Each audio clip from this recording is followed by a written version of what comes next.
మంత్రి కేటీఆర్ ఇవాళ నారాయణపేట జిల్లాలో పర్యటించనున్నారు. జిల్లాలో పలు అభివృద్ధి కార్యక్రమాలను మంత్రి ప్రారంభించనున్నారు. ఇవాళ ఉదయం 11 గంటలకు మంత్రి కేటీఆర్ పర్యటిస్తారని ఎమ్మెల్యే ఎస్ రాజేందర్ రెడ్డి తెలిపారు.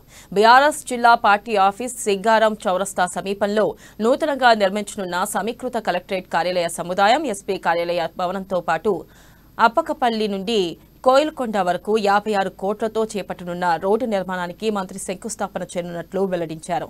ఇక మంత్రి పర్యటన నేపథ్యంలో జిల్లాలో పోలీసులు ముమ్మర తనిఖీలు చేశారు.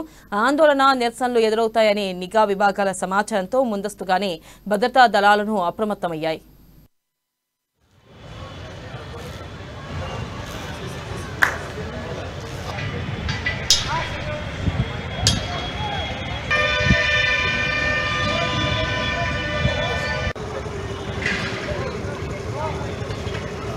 పదకొండు గంటలకు వివిధ ప్రారంభోత్సవాలు మరియు శంకుస్థాపన కార్యక్రమాలకు నారాయణపేట రావడం జరుగుతుంది. వాళ్ళు రేపు ఉదయం 11 గంటలకు మన సింగారం చౌరస్తా దగ్గర అయితే ఆ బీసీ హాస్టల్ పక్కకు హెలిప్యాడ్లో 11 గంటలకు దిగి అటు నుంచి మా బీఆర్ఎస్ జిల్లా పార్టీ కార్యాలయాన్ని ప్రారంభోత్సవం చేయించి అక్కడి నుంచి ఆ సింగారం చౌరస్తా దగ్గర ఉన్న కలెక్టర్ ఆఫీస్ ఏదైతే మన సమీకృత జిల్లా అడ్మినిస్ట్రేటివ్ బిల్డింగ్స్ ఏవైతే ఉన్నాయో అక్కడ శంకుస్థాపన అక్కడ చేయడం జరుగుతుంది. అదే ప్రాంగణంలోనే